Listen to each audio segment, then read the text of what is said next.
Hi there. So let's continue in our Through the Bible in 1 Year in chronological order. We're on day 17, and today we're doing Genesis 16 through 18. Let's get into it. Sarai and Hagar. Now Sarah, Abram's wife, had borne him no children. She had a female Egyptian servant whose name was Hagar. And Sarai said to Abram, "Behold, now the Lord has prevented me from bearing children. Go into my servant. It may be that I shall obtain children by her." And Abram listened to the voice of Sarai. So after Abram had lived 10 years in the land of Canaan, Sarai, Abram's wife, took Hagar the Egyptian, her servant, and gave her to Abram, her husband, as a wife. And he went into Hagar, and she conceived. And when she saw that she had conceived, she looked with contempt on her mistress. And Sarai said to Abram, "May the wrong done to me be on you. I gave my servant to your embrace, and when she saw that she had conceived, she looked on me with contempt. May the Lord judge between you and me." But Abram said to Sarai, "Behold, your servant is in your power. Do to her as you please." Then Sarai dealt harshly with her, and she fled from her. The angel of the Lord found her by a spring of water in the wilderness, a spring on the way to shore. And he said, "Hagar, servant of Sarai, where have you come from, and where are you going?" She said, "I am fleeing from my mistress Sarai." The angel of the Lord said to her, "Return to your mistress and submit to her." The angel of the Lord also said to her, "I will surely multiply your offspring so that they cannot be numbered for multitude." And the angel of the Lord said to her, "Behold, you are pregnant. You shall bear a son. You shall call his name Ishmael. Because the Lord has listened to your affliction. He shall be a wild donkey of a man, his hand against everyone, and everyone's hand against him. Wow. And he shall dwell over all his kinsmen." Wow. So he'll hate everyone will hate him. So she called the name of the Lord who spoke to her.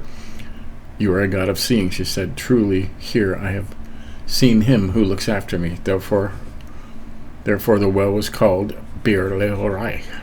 It lies between Kadesh and Bered, to this day, I believe. And Hagar bore Abram a son, and Abram called the name of his son, whom Hagar bore, Ishmael. Abram was 86 years old when Hagar bore Ishmael to Abram.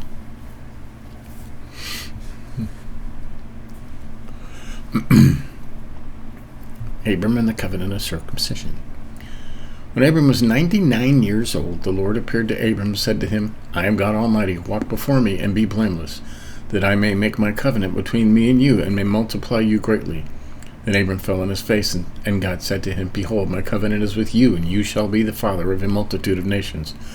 No longer shall your name be called Abram, but your name shall be Abraham." Abraham. See? What's that little note there?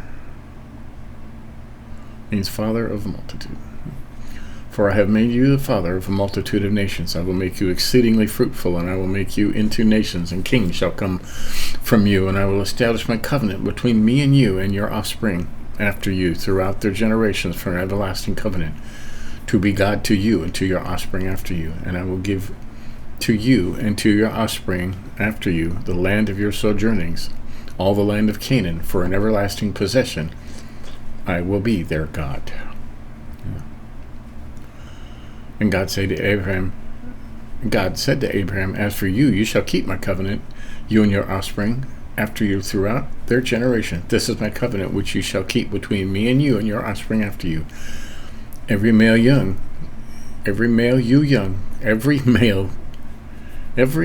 among you shall be circumcised. You shall be circumcised in the flesh of your foreskins, and it shall be a sign of the covenant between me and you. He who is 8 days old among you shall be circumcised. Every male throughout your generations, whether born in your house or bought with your money from any foreigner who is not your offspring. Both he who is born in your house and he who is bought with your money shall surely be circumcised." Wow. "So shall my covenant be in your flesh, an everlasting covenant. Any uncircumcised male who is not circumcised in the flesh of his foreskin shall be cut off from his people. He has broken my covenant." Wow. Now this went on for a long time. Can you imagine the adults? Abraham gathered around. My name's Abraham now, and we have some news for you. That must have been fun. Isaac's birth promised. And God said to Abraham, "As for your wife Sarah, you shall not call her name Sarai anymore, but Sarah shall be her name. I will bless her, and moreover, I will give you a son by her. I will bless her, and she shall become nations. Kings of peoples shall come from her." Then Abraham fell on his face and laughed, and said to himself, "Shall a child be born to a woman who is 100 years old? Shall Sarah, who is 99 years old, bear a child?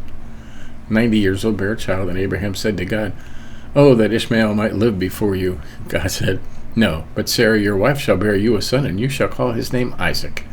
I will establish my covenant with him as an everlasting covenant for his offspring after him. As for Ishmael, I have heard you. Behold, I have blessed him, and will make him fruitful and multiply him greatly. He shall father 12 princes, and I will make him into a great nation. But I will establish my covenant with Isaac, whom Sarah shall bear to you at this time next year." When he had finished talking with him, God went up from Abraham. Then Abraham took Ishmael, his son, and all those born in his house, or bought with his money every male among them of Abraham's house, and circumcised the flesh of their foreskins that very day. That makes you uncomfortable, doesn't it? As God had said to him, Abraham was 99 years old when he was circumcised in the flesh of his foreskin. Wow. They didn't have ice back then either, so. And Ishmael, his son, was 13 years old when he was circumcised in the flesh of his foreskin. Wow. That very day, Abraham and his son Ishmael were circumcised. All the men of his house, those born in the house and those bought with money from a foreigner, were circumcised with him. What a day that must have been. 18.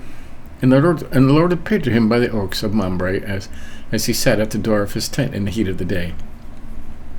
He lifted up his eyes and looked, and behold, 3 men were standing in front of him. When he saw them, he ran from the tent door to meet them, and bowed himself to the earth, and said, "O Lord, if I have found favor in your sight, do not pass by your servant.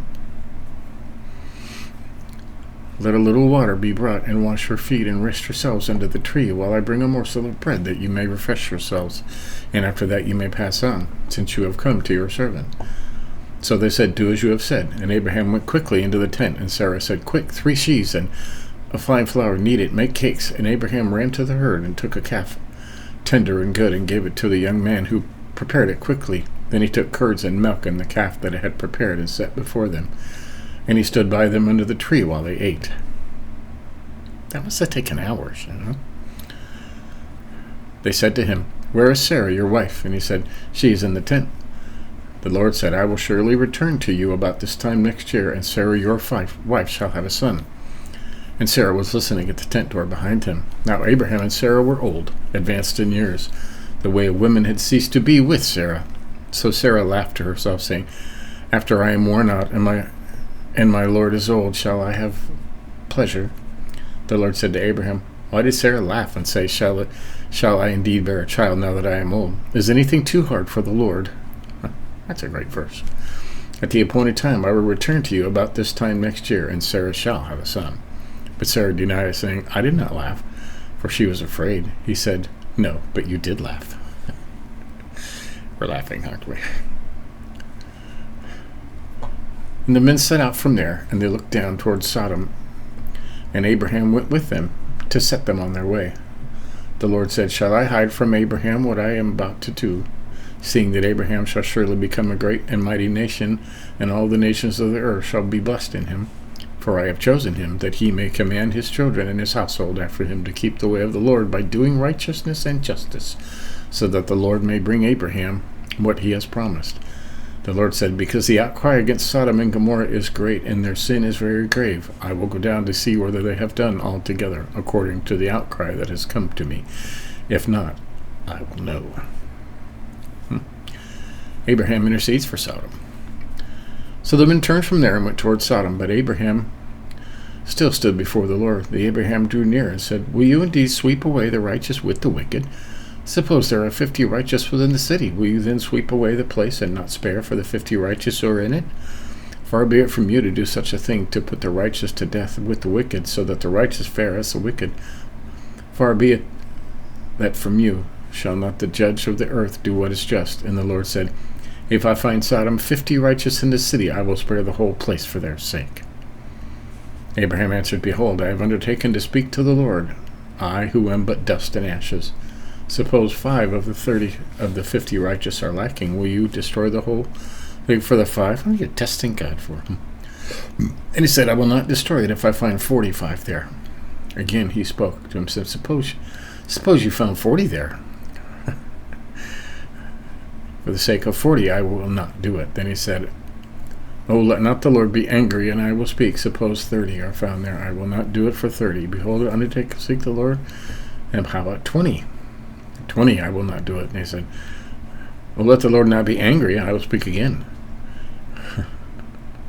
Suppose 10 are found there. He said, for the sake of 10 I will not destroy it. And the Lord went his way. And when he had finished speaking to Abraham, and Abraham returned to his place. So, I always thought Lot did that. Wow, that was Abraham. And you wonder why he doesn't destroy America? There are people here. So, here you go. That is day 17. Genesis 16 through 18, 3 chapters. What are we doing tomorrow? God rescues Lot, huh? Lot.